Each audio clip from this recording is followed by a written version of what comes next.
Trader chat with Johnny Ward and Flynn Goward. Flynn, I came to the realization on Saturday, nobody can win the Premier League. Nobody. It's not a 2-horse race. It's not a 1-horse race. It's a no-horse race. I had a bad Saturday. I backed Liverpool -1. Were you punting through your fan exploits there, I would imagine, with Liverpool? Possibly. Yeah. I saw the team. Alisson was back, and I was like, okay. I watched them against Ajax. They were pretty poor, but you're thinking basically their main 3 strikers were playing. Jota was playing. Alisson was playing. They were pathetic. Like, Liverpool were really blessed to win the game. They got a couple of, there were some iffy VAR decisions in the game. I think they were actually blessed to win the game. They coughed off so many chances. And then Man City can't win. Chelsea and Man United draw. Can anyone win the league? What does it mean for the markets? Well, in the outright market, I mean, just like you said, it's completely baffling. I mean, City are 11-8, Liverpool 13-8. It feels like they're just flip-flopping every week depending on weekly performance. Liverpool were 5-2 last week. They were 5-2 last week, and now they're 13-8, despite the fact they're, to my mind, they have less of a chance. Even Alisson looked ropey. He looked shaky on Saturday. Yeah, but City did even less, didn't they? And now they're 11-8, and they were shorter. So they've gone out, and then Liverpool come back in. Spurs are the ones that people were thinking are going to go close. They're now 9-1 Spurs. They're short and right up. Obviously playing tonight, they've got a chance to gain some points from some of them teams on your Cities, Chelsea's, Man City. They're obviously playing Burnley tonight, and Kane has signed on absolute fire.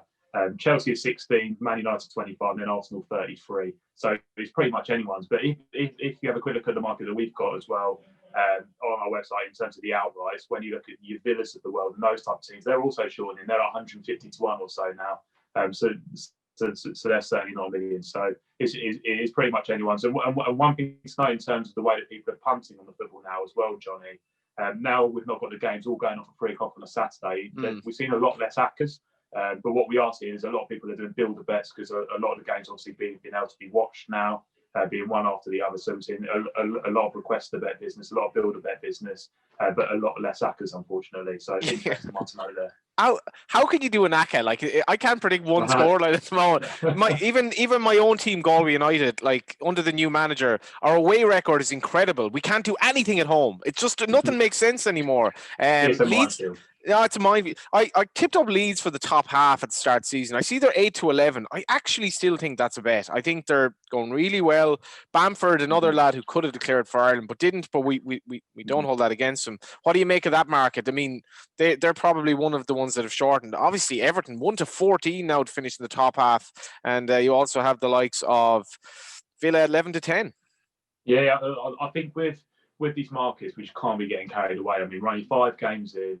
Everton have started well, but it can change so quickly. But I mean, if you want to take a punt at some of these prizes for these teams that are performing well and you think they are going to keep going, then feel free in any of the markets we've got up. But I mean, it's an absolute minefield at the moment. But the general consensus from punters is they want to take on the front two, want to take on City, want to take on Liverpool, and burn back some of the others at juicy prices in what could be a mental year.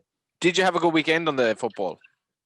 It was good, yeah. I mean, Liverpool wasn't a great result for us, but the others were absolutely fine. And obviously, a score draw in the Chelsea Man United game when everyone thought there's just going to be goals like there has been the first few weeks.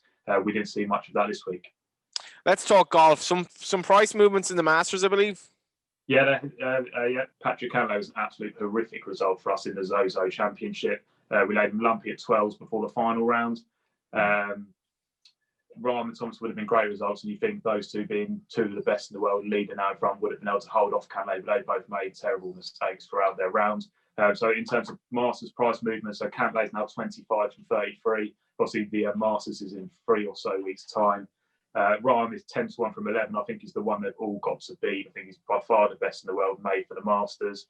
Cameron Smith is not just about the boys at the front of the market. He's 80s from 125s. The gold trader Glenn was waxing lyrical about him this morning. And then Bubba Watson, 2-time Masters winner, is 28 from 33s. And then Bryson DeChambeau remains unchanged at the head of the market at 8-1. Couldn't have Bryson DeChambeau with counterfeit. I'd be all over Rahm for the Masters. I like that. let's talk racing. Obviously, there was a lot of chat about McSweeney because Terence McSweeney was an Irish mare who died on hunger strike 100 years ago this weekend, and Jim Bulger names a horse after him. And as has been pointed out on Twitter, he laid out the horse to basically win a Group 1 on his 100th anniversary. See that. It was pretty amazing to see it on a Luck and Sunday as well. Pretty amazing from Jim Bulger, and was pretty impressive as well. Punters think the same. I mean, 33 it was 33 for the Derby, now 16, and it was a really bad result for us in the first futurity as well. Laid it at 12s in the morning. It was the biggest loser in the race by far, so it was a tough result for us to take. Any Cheltenham repercussions? We saw Frodon and Bryony do the job over the extended trip actually on Saturday, which is very impressive as well. Yeah, fantastic jumping performance. I mean, one of the best jumping performances you'll see, I think, from Frodon at Cheltenham. Now 16 for the Ryanair from 20. A few more to highlight some of the novices. So Fusel Raffles was 25 for the Arkle, now 16. Rouge Vif, a lot of talk about Rouge Vif for the Champion Chase. That's now 16. That was 66 before it ran at the weekend. Hugely impressive there. And then Galvin for the National Hunt Chase was 10s, now 6 general price and 6 with us as well. For the National Hunt Chase was pretty impressive at the weekend too. He did the job nicely, I have to say, yeah. And just keep an eye out and present him. Percy, I was talking to Gordon Elliott on Saturday. Very happy with the horse ahead of what could be a Gold Cup / Grand National tilt. And so there were 6 in the Star Sports Greyhound Derby. We're down to the final, and this looked a bit of a shaky market for the old sponsors, but things did improve as it went on. How are we looking now? It did. It looked absolutely horrific before we started off the Greyhound Derby, the ante-post book, but it's looking much more inviting now. Wolves are only loser in the ante-post book, coming out of trap 4. So just to spin through the betting quickly, you've got Southwood Jet at 15-8, Dear Jet Sydney at 5-2, Wolves 11-4, Smurf Machine 17-2, Kulavani Chick 9-1, and then Ballydor Valor at 12-1. We've got Hove versus Ireland final, Johnny. So me versus you, coming out of Hove HQ here at Star Sports. 6-4 the Hove. Yeah, 6-4 Hove to turn over Ireland. So we've got Southwood Jet, obviously the favourite, and then Smurf's Machine against the other 4 dogs. So we'll be having a good old chat about that next week, I'd imagine, when Hove turn you over. Yeah, keep an eye out for the plate betting as well. Even money shot there. I often find in the Irish Derby the undercard can provide the value. What are you looking forward to over the week anyway? What's coming up? We've got a couple of golf tournaments this week, not huge quality. Obviously, we've got the standard racing. But one thing I did want to touch on was the US election. So we're 4-11 Biden and 19-10 Trump. We want to lay Trump. We want to get Trump in the book. We will be top price Trump. So we're 19-10 at the moment. So keep your eye on that. Yeah, Ben Keith it sounds like he was just born to lay Donald Trump over the past week. The man just wants to take him on. And this is completely logical. Seriously, how can it not happen, Flynn? I know, but then we said the same thing last year, not last year, sorry, but when Hillary Clinton didn't get in. And then we were saying the same thing about Brexit. So we know these things can happen, but we do want to lay Trump anyway.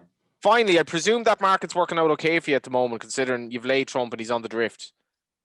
We've laid Biden, actually, right. But we just want to lay Trump. Right. So we really want to get Trump on side. Biden would be the slight loser, but Trump is the one that we really want to get in the book. Well, the world would be more than a slight winner, I would imagine. That's just my preference, but, you know. Yeah, exactly. That was Trader Chat. Thank you, Flynn. Thank you very much. And we shall talk to you next week when we will know the winner of the Star Sports Greyhound Derby.